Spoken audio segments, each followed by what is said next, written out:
없는 거죠. 오늘 본문에서는 하나님이 특별히 우상 숭배에 대해서 경고하시는 거예요.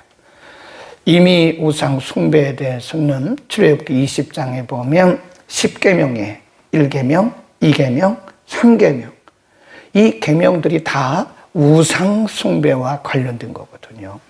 철저하게 나 외에 다른 신을 내게 있게 하지 마라.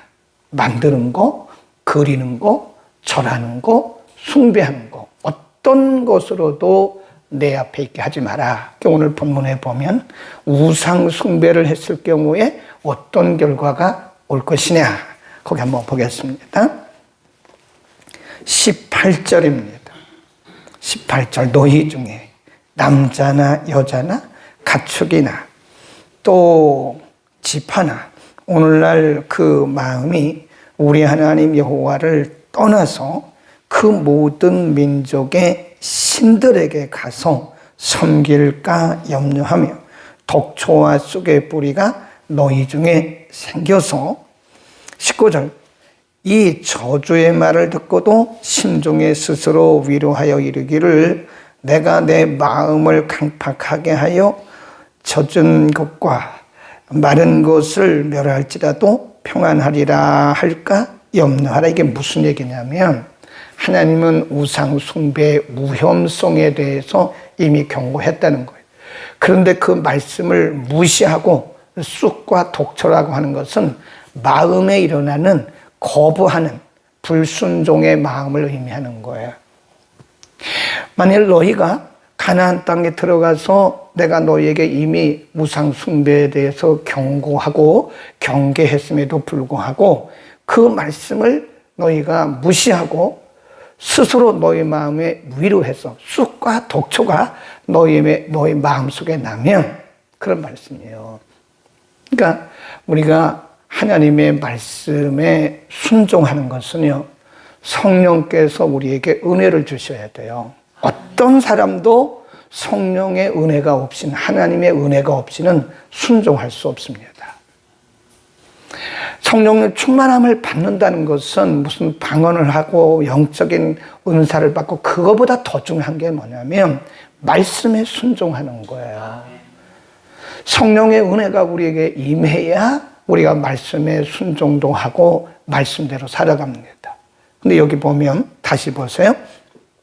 18절에 독초와 쑥의 뿌리가 너희 중에 생겨서 그 말은 불순종하는 마음을 말하는 거예요. 오늘날로 말하면 자갈밭. 시대가 가면 갈수록 사람들의 마음속에 이 쑥과 독초가 나요. 네, 스스로 하나님의 말씀에 대해서 거부하고 하나님의 말씀에 대한 순종의 마음들이 없어요. 그걸 뭐라 그러냐? 자갈밭이다. 가면 갈수록 사람들의 마음이 자갈밭이에요. 예수님께서 말씀하신 씨 뿌리는 비유에서 길가 같은 밭, 또 자갈밭이죠. 그 밭은 이 흙이 얇은 밭. 그 다음에 하나는 뭐예요? 가시덤불이잖아요. 그러니까 사람들의 마음이 자갈밭, 길가, 그리고 가시덤불 같아요. 이게 순종할 마음이 없는 거예요. 너희 속에 그런 마음이 생기지 않도록 가라, 그런 말씀이에요. 그러나 혹시 너희 속에 그런 독초나 쑥과 같은 그런 마음이 생겨서 말씀을 떠나서 불순종하면 어떤 일이 생기느냐? 거기 보세요. 19절 저주의 말을 듣고도 20절 여호와는 이런 자를 사하지 않으실 뿐 아니라 여호와의 분노와 질투의 불로 그의 위에 붙게 하시며 또 이 책에 기록된 모든 저주로 그에게 더하실 것이라. 여호와께서 필경은 그의 이름을 천하에서 도말할 것이다. 21 시작. 여호와께서 곧 이스라엘 모든 지파 중에서 그를 구별하시고 이 율법책에 기록된 언약의 모든 저주대로 그에게 화를 더할 것이다. 그래서 뭘 하면? 우상 숭배하면. 그러니까 우상 숭배의 죄가 굉장히 커요. 하나님이 생각해 보시라. 하나님이 그들의 주인이시고 하나님이 그들을 애굽에서 이끌어내셨고 하나님이 그들을 가나안 땅에 들어가게 하셨고 하나님이 그들의 땅에 비를 내리시고 하나님이 그들에게 이슬을 내리시고 그들을 공급해 주시고 모든 것은 다 하나님께로부터 그들에게 온 거라고요. 근데 하나님은 저쪽에 두고 엉뚱한 데 가서 그 신을 섬기고 그 우상에게 절하면 하나님이 그거를 보통 큰 죄로 여기는 게 아니다, 그런 얘기죠. 우리에게 부모님이 계시잖아요. 우리에게 부모님이 계시는데 자기 부모님에게는 눈길 한번 안 주면서 다른 사람에 갖다 아버지라고 그러고 엄마라고 그러고 그게 말이 되겠습니까? 나를 낳아서 기르시고 나를 여기까지 인도하신 분은 내 부모예요, 내 부모. 근데 내 부모는 눈길 한번 주지도 관심도 안 둬요, 자기 부모에 대해서는. 그리고 다른 사람에게 가서 멋있게 보이니까 아유, 아버지라고 엄마라고. 그러면 당신이 나의 부모라고 그러면 우리 친부모가 좋아하겠습니까? 나를 무시하는 거구나. 너는 나를 무시하는 거구나. 그런다. 하나님은 더 하시는 거예요. 하나님은 우리의 생명의 주인이시고 모든 것을 간섭하시고 개입하시고 어느 것 하나 하나님의 은혜가 아닌 게 없다고요. 근데 하나님은 제쳐놓고 엉뚱한 데 가서 절하고 거기 가서 예배하면 하나님 좋아하시겠네요. 그러니까 하나님이 그들에게 저주를 들어붓는다는 거예요. 네, 어제 뉴스 보셨잖아요. 두바이에서 12시간 비가 내렸는데요. 1년치 비가 내렸대요. 1년치. 원래 두바이라고 하는 나라는 열대 지역이고요. 그 사실 모래가 많은 나라예요. 근데 거기에 비가 내려가지고 이만큼 찬거잖아요. 집들이 잠기고요. 그거는 사람이 어떻게 막을 길이 없어요. 어떤 인간의 과학으로도 막을 길이 없습니다. 여기서 들어붙는다고 하는 것은 인간이 거부할 수 없는 그런 저주를 하나님 부신다는 거예요. 무서운 저주예요. 네. 하나님이 축복을 하실 때는요, 우리가 감당할 수 없습니다. 우리가 어느 정도 하는 것은 어느 정도까지, 그건 인간이 할 수 있는 것은 한계가 있어요. 더 이상 안 돼요. 근데 하나님께서 우리에게 축복을 막 부어주시면요, 감당이 안 된대요. 그런 축복이 여러분의 인생에 한 번쯤은 임하시기를 바랍니다. 근데 관리를 잘해야 돼요. 아무리 하나님이 우리에게 축복을 들어 부어주셔도 우리가 관리하지 못하면 그것은 내 거가 아니에요. 하나님이 저주를 들어보시는데 우상 숭배하면 하나님이 저주를 들어보시는데 너와 내 자손에게까지 들어부신다. 그 다음 또 보세요. 이런 말씀이 있습니다. 22절 너희 뒤에 일어난 너희 자손과 원방에서 오는 객이 그 땅의 재앙과 여호와께서 그 땅에 유행시키시는 질병을 보며 그 온 땅이 유황이 되며 소금이 되며 또 불에 타서 심지도 못하며 결실함도 없으며 거기에 아무 풀도 나지 아니함이 옛적에 여호와께서 진노와 분한으로 회멸하신 소돔과 고모라와 아드마와 스보임의 무너짐과 같음을 내가 보게 될 것이다. 네. 젖과 꿀이 흐르는 땅이잖아요. 하나님이 이스라엘 백성들에게 아브라함 때부터 약속하신 땅, 그게 젖과 꿀이 흐르는 땅입니다. 하나님의 축복의 땅이에요. 그런데 이스라엘 백성들이 하나님을 버리고 다른 데 가서 우상을 숭배하면 그것이 저주의 땅이 된다는 거예요. 잘해야 됩니다. 언제든지 이게 변할 수 있어요. 언제든지 축복이 저주가 될 수 있다는 사실을 알아야 됩니다. 하나님이 우리에게 축복을 주셨다고 해서 그것이 영원한 축복이 아니에요. 우리가 어떻게 하느냐에 따라서 그것이 저주가 될 수도 있는 거예요. 항상 우리는 긴장을 해야 돼요. 하나님의 축복이, 하나님께서 우리에게 주신 축복이 되려면 우리의 중심이 언제나 겸손하고 하나님의 주인 되심을 인정해야지. 우리 속에 딴 생각을 하게 되면 그것은 더 이상 축복이 아니고 저주가 될 수도 있다는 거예요. 이렇게 보세요. 또 24절 열방 사람들도 말하기를 여호와께서 어찌하여 이 땅에 이같이 행하셨느뇨? 이같이 크고 열렬하게 노하심은 무슨 뜻이뇨? 하면 그때 사람들이 대답하기를 그 무리가 누구예요? 이스라엘 백성들. 이스라엘 백성들이 자기의 조상의 하나님 여호와께서 그 조상을 애굽에서 인도해 내실 때에 더불어 세우신 언약을 뭐하고? 버리고 하나님의 계명을 버리고 가서 자기들도 알지 못하고 여호와께서 그들에게 주시지도 아니한 다른 신들을 섬겨 그에게 절한 까닭이라. 그러니까 이방인들도 그들을 뭐 하는 거예요? 우습게 보는 거죠. 우리가 잠언을 공부하면서 혹은 신명기 28장을 공부하면서 하나님께서 우리에게 복 주시는 복 중에 하나가 뭔지 아십니까? 사람들에게 영예를 얻게 하십니다. 인간은요, 돈보다 중요한 것이 영예예요, 영예. 예, 우리가 아무리 돈이 많으면 뭐랍니까? 사람들에게 손가락질 당해 저 사람은 돈 있어서 쓸 줄도 모른다고. 얼마나 불행하고 비참합니까? 사람들에게 칭찬 들어야 돼요.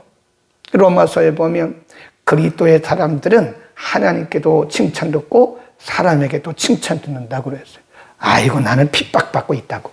그게 무슨 핍박입니까? 내가 잘못해서 하는 것은 핍박이 아니고 부끄러움이에요. 우리가 하나님의 말씀대로 살고 순종하면 하나님은 우리에게 사람들로 하여금 영예를 얻게 하십니다. 그러니까 이 세상의 물질보다 더 중요한 게 영예예요. 사람이 사람답게 인정받고 칭찬받고 살아가야지. 그 돈 많으면 뭘 합니까? 명예 있으면 뭘 합니까? 사람이 지식이 있으면 뭘 합니까? 아무런 의미가 없어요. 의미가 없습니다. 사람들에게 인정받지 못하고 칭찬받지 못하면 지식이 무슨 의미가 있으며 우리가 장수한다고 무슨 의미가 있겠어요? 우리가 재물이 있다고 해서 그게 무슨 의미가 있고 우리에게 학력이 있다고 해서 그게 무슨 의미가 있겠어요? 사도행전에 보면 초대교회 성도들이요, 주변 사람들에게 칭찬을 받았습니다. 주변 사람들에게 다 칭찬을 받았어요. 그래서 나온 말이 그리스도인. 이 말은 크리스찬이라는 말은 그리스도의 사람들, 그런 뜻이에요.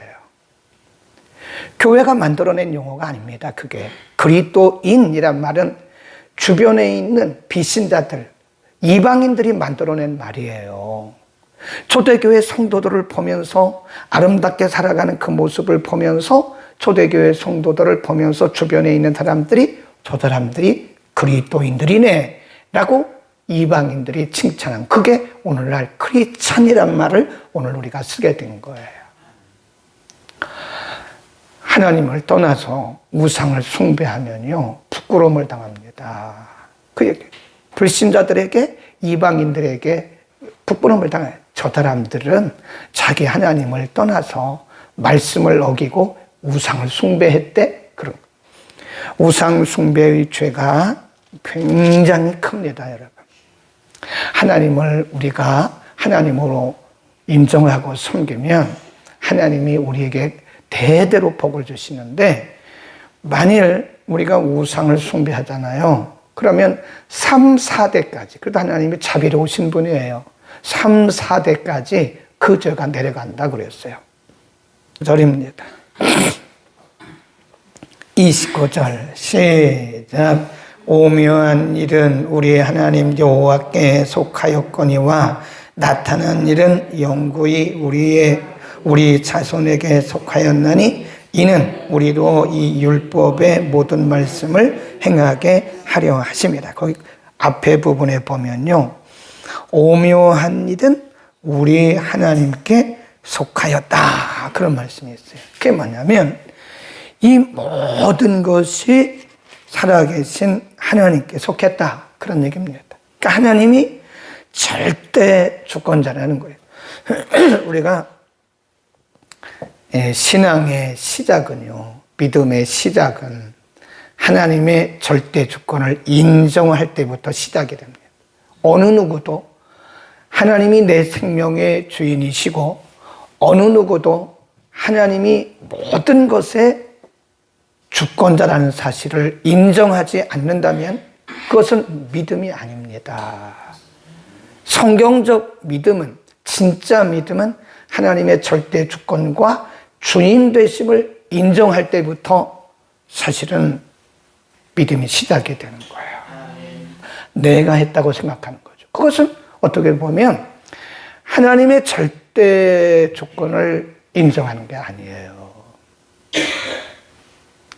그러니까 하나님의 절대 주권을 인정할 때부터 우리의 신앙이 시작이 되는 거예요. 누가 무슨 얘기를 해도, 뭐 교리적으로 어쩌고 저쩌고 백날 얘기를 해도, 신학적으로 어쩌고 저쩌고 아무리 얘기를 해도 사실 우리가 하나님의 절대 주권, 하나님 내가 살고 죽고 인간의 생사화복이 하나님께 달렸다고 하는 것을 인정하지 않으면 그것은 우상숭배나 똑같은 거예요. 그러니까 우리가 잘 생각해야 돼요. 저나 여러분이나 정말 나는 하나님께 생사화복이 달려있다는 것을 정말 믿고 하나님의 절대 주권을 그분에게 드리고 나는 그분의 그 절대 주권 아래서 산다고 하는 것을 내가 인정하고 있는가. 근데 많은 경우에 보면요, 아니더라고요. 내가 하고 내 경험이 앞서고 내 지식이 앞서고 그러죠. 그건 어떻게 보면 하나님의 절대 조건을 인정하지 않는 거라고. 다윗 보세요. 다윗이 전쟁을 하는데 왕이 되기 전이나 왕이 된 이후에 똑같아요. 진짜 신앙인은요, 축복받기 전이나 축복받은 이후나 똑같습니다. 축복받고 마음이 변하면 그건 좀 문제가 있는 거죠. 다윗은 축복을 받기 전이나 축복받은 이후나 똑같아요. 왕이 되기 전이나 왕이 된 이후에도 그는 언제나 하나님 절대 조건을 인정해요. 전쟁을 합니다. 일반적으로 전쟁을 하면 사람들은 자기들이 모여가지고 전략을 막 짜요. 이건 신앙이 아니에요. 하나님께 드려야죠. 하나님께 맡겨야죠. 자기들이 모여가지고 전략을 짜고 군사적 전략을 짜고 군대를 모으고 그거는 인본주의예요. 사울은 그렇게 했습니다. 사울은 전쟁을 나갈 때마다 그 자기 참모들을 모아가지고 전략회의를 했어요. 그리고 군대를 모았어요. 근데 가나마나 다 패배했습니다. 다윗은 그렇게 한 적이 없어요. 참모들을 모아서 전략회의를 하고 또 군사들을 모으고 그런 적이 없어요. 항상 하나님 앞에 기도, 하나님 제가 전쟁에 가도 되겠습니까? 하나님이 가라. 그러면 가고, 가지 말라. 그러면 안 갔어요. 그게 바로 하나님 주권을 인정하는 신앙이고, 그런 사람들은 우상숭배 안 하죠. 하나님이 인간의 생사화복을 붙들고 계시는 절대 주권자임을 믿는 사람이 어디 가서 뭘 물어봅니까? 응? 예수 믿는 사람들 중에서도요, 우상숭배하는 사람 많습니다. 하루에 운세를 보는 사람들 많대, 지금도. 그거 하나님 앞에 정말 큰 벌을 받을 일이에요. 하루 운세 물어보지 마세요. 하루는 하나님의 손에 달려있는 거예요. 오늘 하루를 주신 분은 하나님이시라고요. 근데 그것이 스마트폰이 좋은 것도 있지만 안 좋은 점도 많아요. 그게 자동으로 뜬다잖아요. 그럼 자기도 모르게 눌러봐요. 이렇게 오늘의 운세, 뭐 쥐띠, 뭐 호랑이띠. 우리는 다 예수띠예요. 무슨 호랑이띠, 쥐띠 그런 게 어디 있어요. 그건 다 안 믿는 사람들이 하는 얘기고 우리는 다 예수님 안에 있는 사람들.